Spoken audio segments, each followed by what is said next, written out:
Casi todos los edificios estaban decorados con inscripciones que, a pesar de sus arcaicas expresiones, nos ofrecen una valiosa información sobre el imperio persa y su capital. Escoltando las puertas orientales encontramos criaturas aladas con cuerpo de toro y busto humano.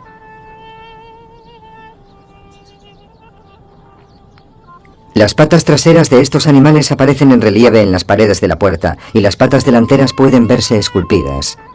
Y las cabezas están adornadas con una corona de plumas. Guardan una enorme semejanza con las figuras del arte asirio. La investigación académica en Persépolis empezó alrededor de los años 30. Macedonia destruyeron Persépolis en el año 330 a.C., seguramente incendiándola. Aún así, las ruinas siguen siendo impresionantes.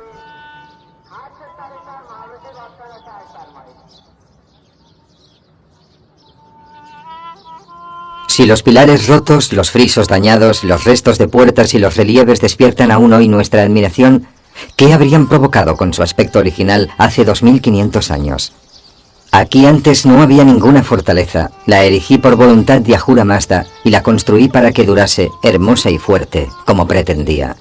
Darío hizo cincelar esta sentencia en la pared sur, cuando levantó Persépolis en los llanos de la meseta central persa alrededor del año 520 a.C.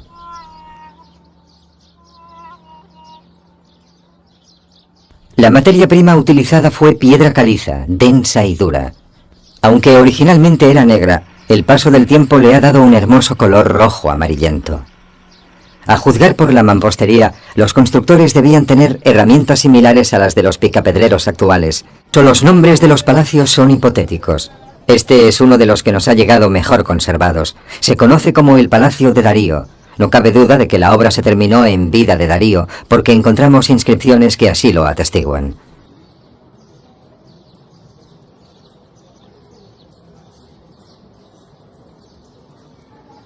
Sin embargo, lo que ya no es tan seguro es que fuera su palacio residencial. Pero sabemos a ciencia cierta que este es el rey Darío, derrotando a una criatura leonina con garras de grifo. Un motivo que descubrimos en todos los palacios de todos los reyes. El palacio está orientado al sur, al acceso original a la terraza. Era lo primero que veían los visitantes y para hacerlo aún más majestuoso, está construido sobre un pedestal alzado. En los escalones que conducían a la entrada del palacio vemos relieves de criados vestidos con elegantes prendas plisadas y con trajes de jinetes. Llevan vasijas que presumiblemente contienen comida y animales vivos. ¿Se consideran parte de la cena para la corte o se trata de ofrendas?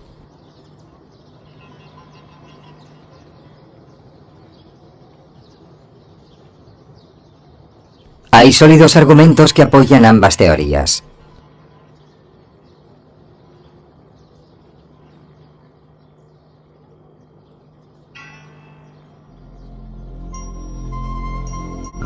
El Palacio de Darío era un edificio oficial, probablemente la solemne sede del gobierno. Las representaciones gráficas en puertas y escalones muestran el estilo básico y los mismos motivos que todos los relieves de los jardines del palacio.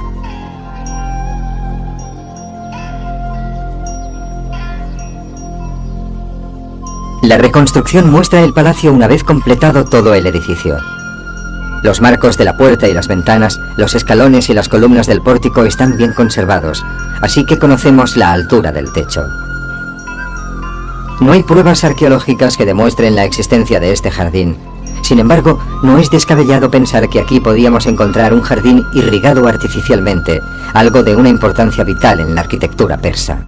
Las inscripciones en el interior de la puerta del Palacio de Darío son también especialmente relevantes. La primera está escrita en persa antiguo. El danés Karsten Nibua, un infatigable viajero y explorador de Oriente, las copió a finales del siglo XVIII. Una copia acabó en la Biblioteca Real de Göttingen y en las manos del profesor de gramática Georg Friedrich Grotefend. Una apuesta propició que se empezara a descifrar. Un amigo de Grotefend, Raffaello Fiorello, bibliotecario de la Biblioteca Real, aceptó el desafío de Grotefend, que aseguraba que podía descifrar un texto sobre cuyo alfabeto, lengua y contenido no tuviera ningún conocimiento. El bibliotecario le dio a su amigo una copia de la inscripción del Palacio de Darío. Grotefend tenía 6 semanas para descifrar el texto. En Empezó dando por sentado que se trataba de un alfabeto que se leía de izquierda a derecha, así que empezó por la esquina superior izquierda. Según Grotefend, la inscripción reza: Dareus, el gran rey, rey de reyes, rey de las tierras, hijo de Histaspes, hijo de los aqueménidos que construyeron este palacio. El rey Darío hizo inscribir en sus paredes un relato sobre cómo había llegado a dirigir el imperio aqueménido.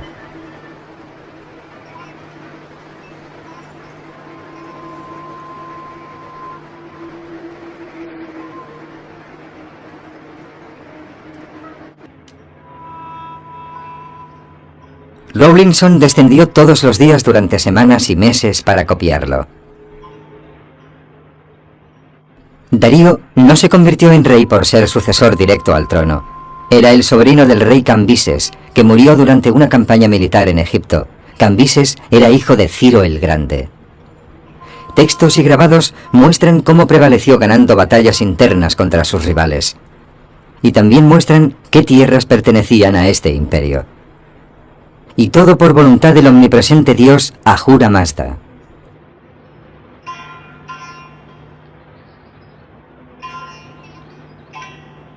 En el relieve de Bisotún encontramos 3 lenguas distintas: elamita, babilónico y persa antiguo cuneiforme, que Darío había puesto especial interés en desarrollar. Así pues, nos muestra el progreso de la escritura cuneiforme persa y un informe sobre los acontecimientos del imperio persa antes de que Darío asumiera el poder. Además de la política imperial, descubrimos detalles sobre la Apadana, el gran salón del trono y de audiencia, el eje administrativo de Persépolis. Sobre el ancho pedestal adornado con relieves, al que se podía acceder por el norte y el este a través de 4 escalones, se levantaba una sala de banquetes que superaba a los demás edificios de la terraza de Persépolis en altura y grandeza.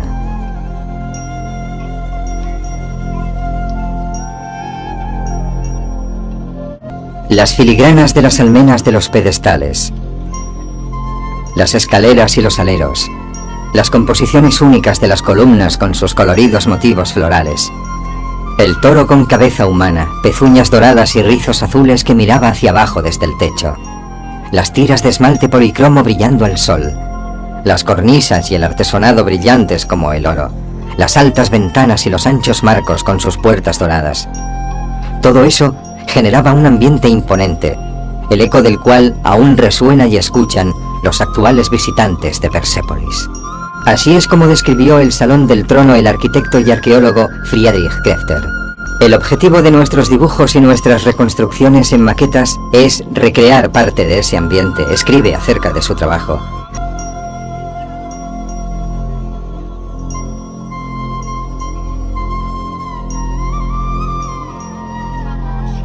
Cada año nuevo, cuando tiene su inicio la primavera, gente de todos los rincones del imperio persa se congrega en la gran plaza que hay delante de la Apadana. Relieves en las escaleras. El omnipresente motivo del león y el toro enfrentados, en el que alternativamente ganan uno u otro, se considera un símbolo del cambio diario del día a la noche. Esta inscripción no fue esculpida por orden del rey Darío. La ordenó su hijo Jerjes, quien mandó escribir: «Soy Jerjes, rey de reyes, hijo de Darío el Aqueménido. Todo fue construido siguiendo la voluntad de Ahura Mazda y los demás dioses», y después suplicó protección para su reino. El rey Jerjes no terminó el edificio hasta después de la muerte de su padre. Encima de los dignatarios del imperio vemos el símbolo del dios Ahura Mazda, el creador del mundo.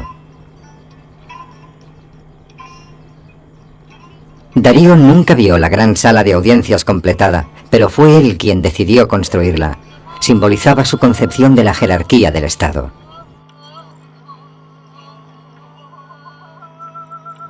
La Apadana era el centro de un imperio, y los relieves de la escalera muestran su estructura social.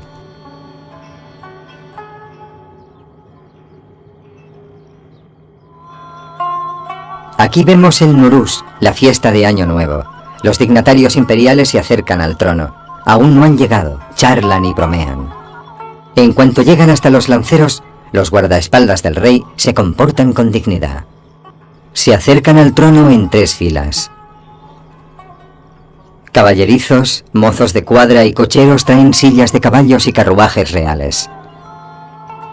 Las lanzas de los guardaespaldas están coronadas con granadas hechas con joyas. Para protegerlas y que no resultaran dañadas, sujetaban las lanzas sobre sus pies. Son los llamados cargadores de manzanas. Los enviados de los pueblos a los que se les exige un tributo se acercan al trono. Esta es la delegación armenia. En cabeza, distinguido por su elegante ropa plisada, vemos a un oficial de la corte que lleva al líder armenio de la mano, como intentando calmar su temor al gran rey.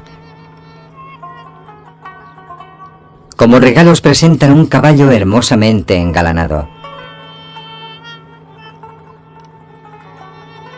y una ánfora con asas de grifo.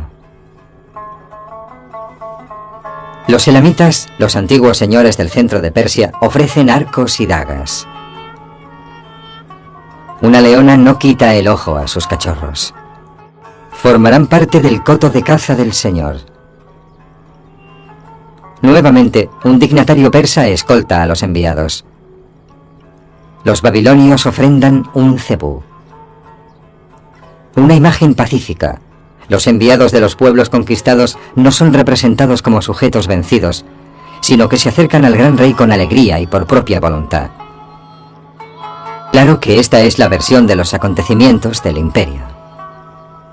Este vasto reino, que cubría prácticamente todo el mundo conocido entonces, se alargó unos 200 años. Hubo pocos problemas internos o rebeliones en las tierras conquistadas. Estos carneros son un presente de la delegación siria. Los grandes imperios surgieron como resultado de la ambición de sus dirigentes. En este aspecto, los persas no fueron diferentes de los estados que les precedieron ni de los que llegarían después. Pero para asegurarse el éxito a largo plazo, los persas intentaron ganarse la confianza de los pueblos conquistados. No se les impuso ninguna religión y se les otorgó un considerable nivel de autonomía. Visto así, los relieves de la escalera son la representación de su programa político y, naturalmente, ejecutan labores de propaganda. Desde la zona más meridional del imperio llegaron los etíopes. Su regalo, una jirafa. Al oeste hasta el norte de Grecia, los tracios. Los relieves de la Apadana son también un documento del mundo conocido en ese período. Hay quien cree que la Apadana y toda la terraza de Persépolis se planearon y construyeron únicamente para recibir a los enviados de los pueblos obligados a pagar tributos durante la fiesta de Año Nuevo. Esta teoría toma como indicio que el imperio tenía otras 2 capitales, Susa y Ecbatana. Persépolis estaba engalanada de una manera particularmente magnífica. No tenemos pruebas de que los colores de los capiteles de las columnas sean los originales, pero sabemos que estaban pintados.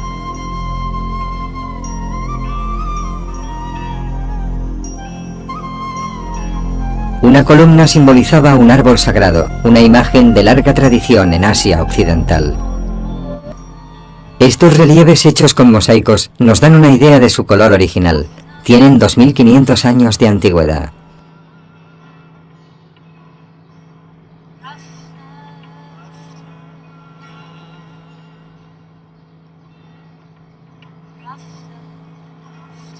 Los guardaespaldas del rey.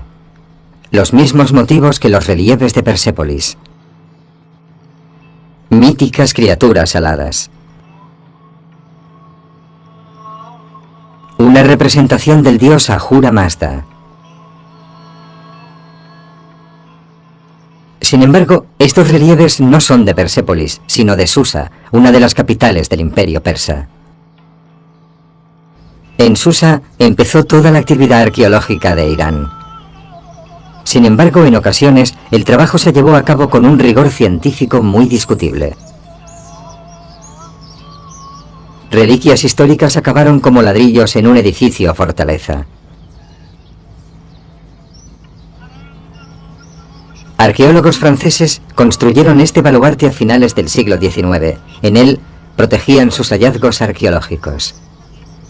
El rey Darío construyó Susa prácticamente al mismo tiempo que Persépolis. Susa se menciona incluso en el Antiguo Testamento. El libro de Esther contiene un pasaje que dice: «Y cuando esos días acabaron, el rey dio un festín que duró 7 días para toda la gente que estaba presente en la ciudadela de Shushan, de grandes a pequeños, en el patio del jardín del palacio del rey.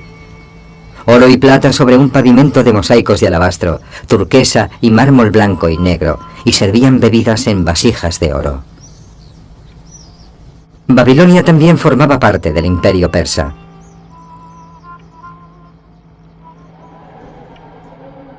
Esta es la puerta de Ishtar, en Babilonia. Era parte de un camino procesional utilizado a principios de año, en primavera. Cuando Babilonia cayó en el año 539 a.C., todos los grandes reinos adyacentes se habían incorporado ya al imperio persa. Esto ocurría 16 años después de que el rey Ciro, conocido más tarde como Ciro el Grande, hubiese conquistado Media.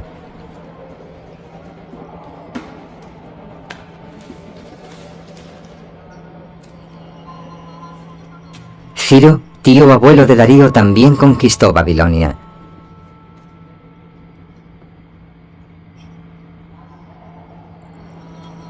La reconstruida puerta de Ishtar y una maqueta de la ciudad pueden visitarse en el Museo Pergamon de Berlín. Los hombres que trabajaban los ladrillos eran babilonios. El rey Darío hizo tallar esto en una inscripción de la mampostería de Susa. Hay una larga tradición de mosaicos en la arquitectura de Oriente Próximo. La puerta de Ishtar y el camino procesional fueron inspiración artística para los colores y los elementos decorativos de los palacios aqueménidos. A apenas unos kilómetros de Susa se encuentra Choga Zambil. La torre de este templo zigurat se considera la mejor conservada y la más monumental de su estilo. Es incluso más grande que la célebre Torre de Babel. Era el centro de una ciudad. En el siglo XIV a.C. era la sede de un rey elamita. Elam llegó a ser uno de los centros de poder político más importantes de Oriente Próximo. Tan poderoso que incluso arrebató a los babilonios la famosa estela del Código de Hammurabi y la trajo aquí. Actualmente el códice se halla en el Museo Louvre de París. En el siglo VI a.C. el imperio elamita estaba supeditado al imperio persa. Aunque Elam ya no era un poder político en la región, los elamitas ejercían una gran influencia sobre el imperio persa. Los escribas elamitas eran los responsables de la administración central. Su lenguaje y su sistema de escritura disfrutaban del mismo prestigio entre los babilonios y los antiguos persas. Susa se comunicaba con Persépolis a través de un camino postal que cruzaba los montes Sagros. Había 22 puestos postales, uno cada 24 kilómetros. No he considerado Persia como una tierra que deba pagar impuestos, ya que la tierra persa está exenta de cualquier impuesto, informa el gran historiador griego Heródoto, al hacer una lista de impuestos de los diferentes reinos persas. Pero estaba equivocado. También los granjeros y los artesanos del centro de Persia tenían que pagar impuestos. Se ofrecían cebada, dátiles, higos, nueces, aceite, pequeños animales de granja, ganado y caballos. La tierra que rodeaba Persépolis era fértil. Un ingenioso sistema de irrigación que proveía de agua del deshielo de las montañas a la fértil meseta garantizaba buenas cosechas. Fincas reales, granjeros independientes y grandes terratenientes eran habituales en esta tierra. Junto a ellos había minifundistas y arrendatarios. Los terratenientes proporcionaban a los agricultores semillas y agua. Los arrendatarios, a cambio, estaban obligados a entregar una proporción predeterminada de su cosecha. En el caso de la cebada, por ejemplo, tenían que dar 10 veces la cantidad de semillas. La tierra producía poco más que eso. Sabemos que en la época de Darío existía un sistema de salarios graduados. Los salarios se pagaban en especies.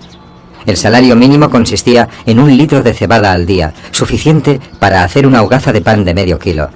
A continuación, se situaban las cuotas especiales habituales, consistentes en cerveza, carne o fruta.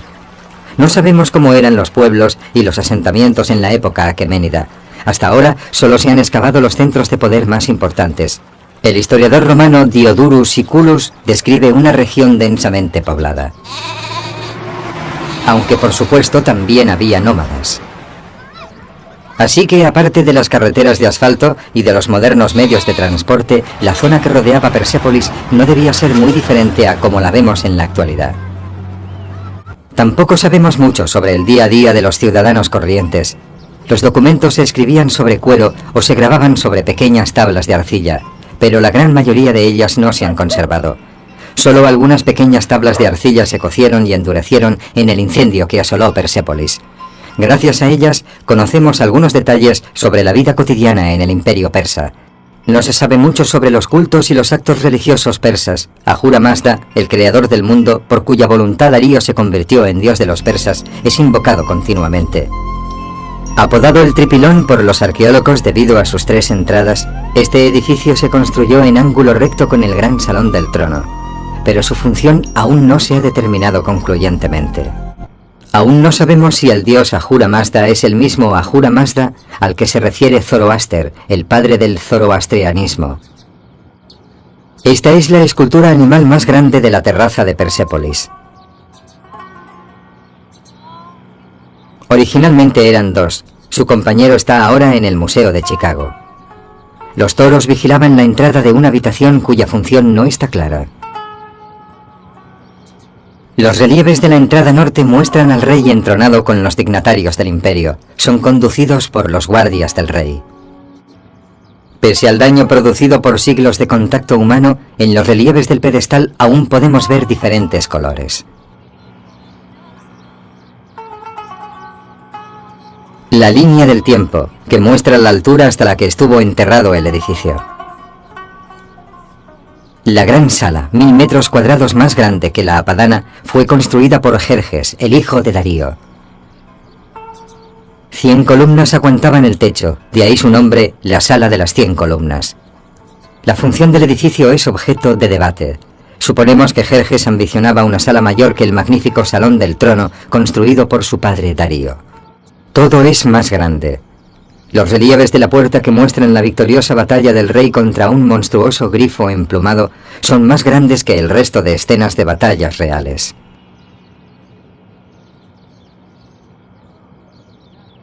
Las columnas, que dan a la sala una sensación de amplitud, debieron resultar impresionantes y turbadoras para cualquiera que se hallase aquí. La terraza de Persépolis debió estar en un estado de construcción constante. Cada sucesor deseó superar, o al menos igualar, los logros de su predecesor. Tras casi 200 años de construcción, la terraza estaba prácticamente atestada de edificios. Aún así, creemos que todavía quedan cimientos por descubrir. Las impresionantes ruinas, pese a estar parcialmente enterradas, han atraído a los viajeros europeos, mercaderes y diplomáticos en su mayoría desde el siglo XVI. Se han publicado dibujos, intentos de reconstrucción y más tarde fotografías. Sin embargo, la investigación académica sistemática no empezó hasta las excavaciones de 1931. Primero fueron Ernst Herzl y su arquitecto Friedrich Grefter, después el Instituto Oriental de Chicago. La Dirección General de Antigüedades iraní lleva a cabo excavaciones, investigaciones y restauraciones desde los años 40. Se está excavando y restaurando una tumba real incompleta. Las tumbas superpuestas a la terraza en las laderas de Kuer Ahmad. Esta tumba está en la montaña de Artajerjes III, rey de los persas desde el año 358 al 337 a.C. Los relieves son similares a los que vimos en los palacios, el dios Ahura Mazda reverenciado. Los pueblos conducen al gobernante. Las tumbas son versiones en miniatura de los palacios. Esto nos brinda información importante sobre los métodos de construcción, por ejemplo, cómo se unían las vigas de madera a los capiteles. En el centro de la mayor estructura de la terraza vemos un relieve especial, la tesorería, que se inició con Darío. En ella, el rey recibe a dignatarios del imperio. Tras él, el príncipe heredero. Por desgracia, su cara ha sido destruida. En la mano izquierda tiene una flor de loto, en la derecha, el cetro. Probablemente, la corona estuviera hecha de oro puro.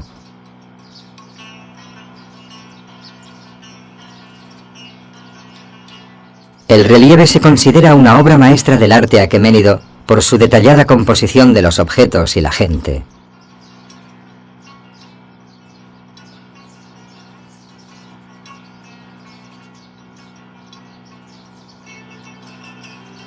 Y ha planteado muchas preguntas que los expertos todavía no han sabido responder.